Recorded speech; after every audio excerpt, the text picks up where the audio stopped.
Hi, class, and welcome to our next lesson in this unit. So we kind of have talked a little bit about the progressives. At least we talked about Jane Addams and some other figures, but we really didn't talk about the movement or the era as a whole. And so that's what we're going to be doing today. So we're going to be comparing the goals and effects of the progressive reform movement. Before we're going to go in more in depth with some of the other figures from this era. So, after the Civil War, as we've learned, there were enormous changes in American life, right? With industrialization, urbanization, and immigration, um, it really changed the composition of who lived in the United States, where they lived, and what they did for a living, right? You had more Americans than ever working in factories, including women and children.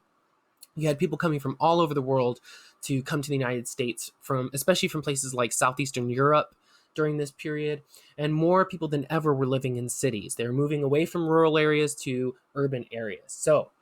Uh, but with this new city living and with this factory work came new social problems like poverty and unsafe working and living conditions. And we've kind of touched on this before, and today we're going to talk a little bit more about that. So, the rise of big business, as we learned, it also led to some practices that limited competition, like monopolies and price fixing, right? And then starting in the 1890s, a number of reformers began to advocate for remedies to these social problems. They were known as the progressives, right?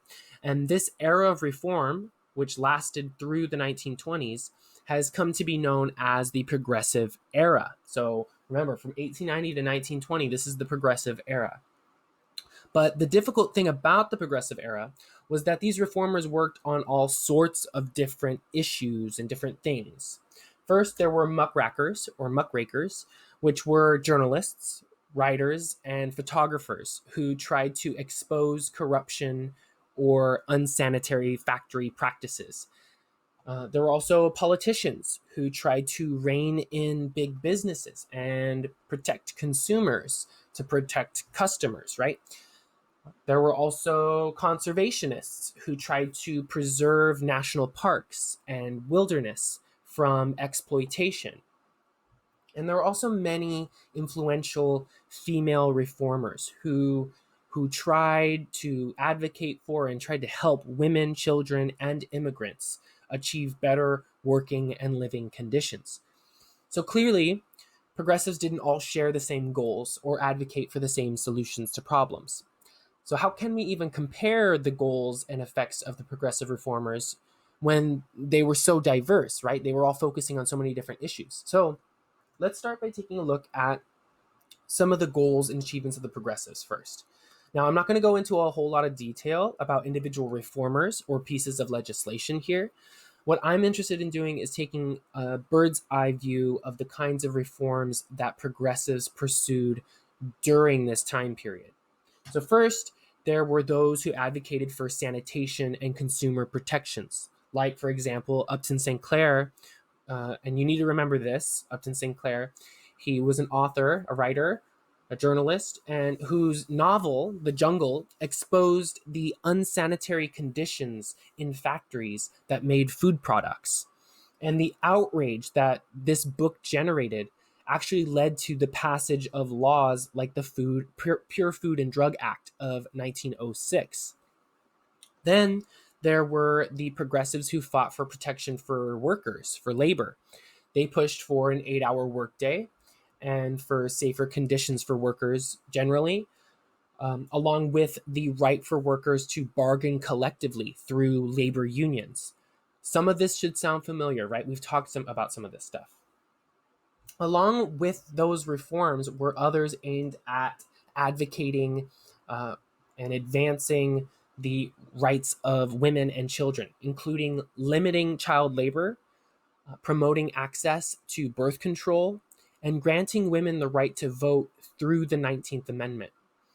Many of the progressive reformers were interested also in reining in the excesses of big business. Politicians like, for example, President Teddy Roosevelt, they went after trusts and monopolies, right? Remember the monopolies we talked about from Andrew Carnegie and Standard Oil, right, with John D. Rockefeller. And so some politicians went after these trusts and these monopolies for stifling competition and for fixing prices. And another avenue of reform was aimed at limiting political corruption, particularly city political machines that were dominated by party bosses. One victory in this arena was the passage of the 17th Amendment. And this amendment provided for the popular election of senators. So it used to be, before this amendment was passed, that senators were actually elected by the state legislatures. So you didn't personally directly vote for your senator. Instead, one of your representatives voted for your senator. And so, with the passage of the 17th Amendment, that changed finally, and senators were directly elected by the people, by a popular election. Lastly, there was a push for moral reform to make society more orderly and humane. The major achievement of these reformers, these moral reformers, was the passage of the 18th Amendment. And this amendment prohibited it, that means it outlawed the sale or consumption of alcohol. Okay, so now that we've done like a brief survey of what the progressives were up to, let's think about what aspects these reformers had in common with each other and where they differed with or contradicted each other. So this might sound a little obvious, but one thing that united the progressives was that they believed in progress. That is, they thought it was possible to improve society and to make people better human beings. And this is worth mentioning just because not everyone felt that this was possible. Many of the opponents of the progressives, they saw human nature as fixed and a society with vast inequalities of wealth and opportunity as just an inevitable consequence of industrialization. They thought this was just natural. A second shared belief of the progressives was that it was the role of government to step in and fix these social problems. And this is really important.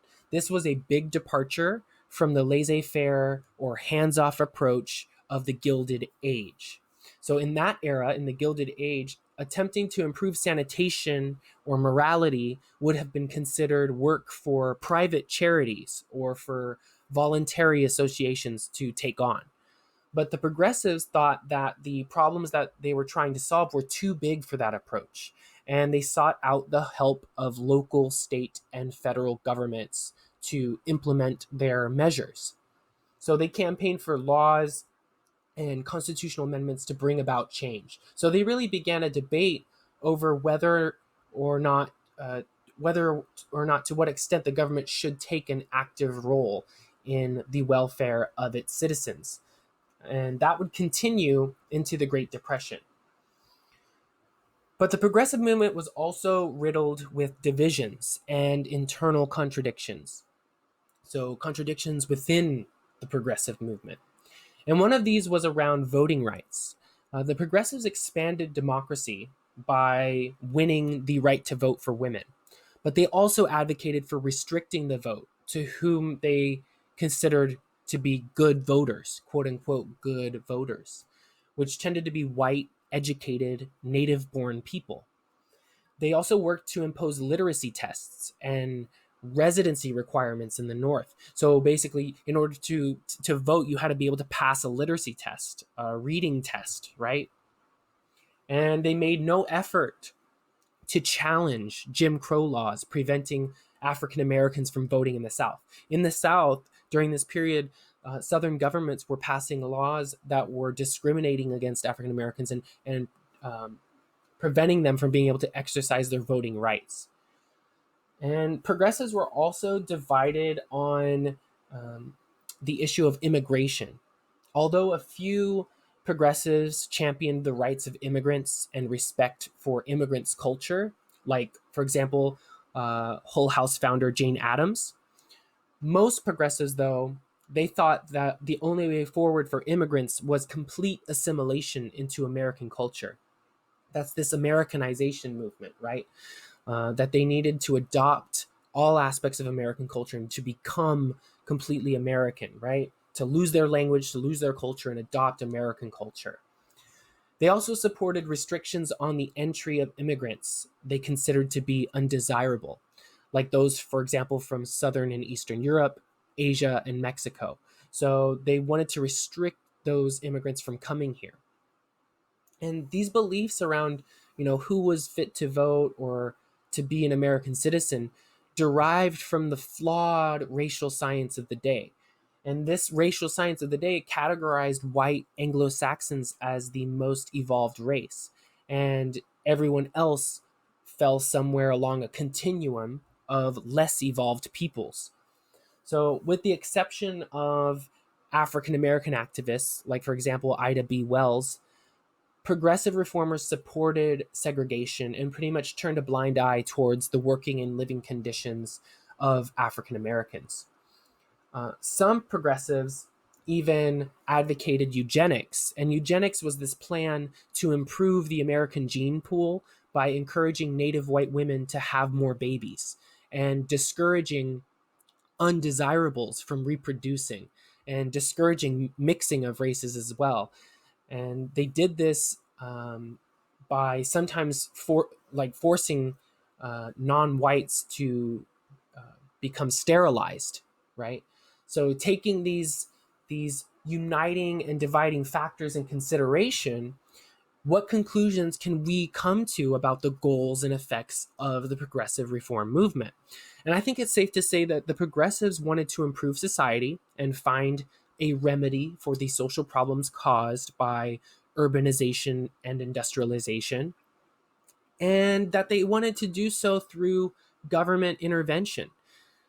But their goals were also limited. They only wanted these improvements for those they deemed worthy to participate in American society. As for how effective their reforms were at solving the problems of industrialization and urbanization, they did succeed in curbing some of the problems of corruption, sanitation, and exploitation. But we would also need to look ahead to the 1920s and 30s to see how much things really changed. And honestly, spoiler alert, this booming era of industry was about to end with a crash, and so we're going to learn about that in the upcoming weeks. But let me know if you have any questions about this lesson for now, and I'll see you guys soon.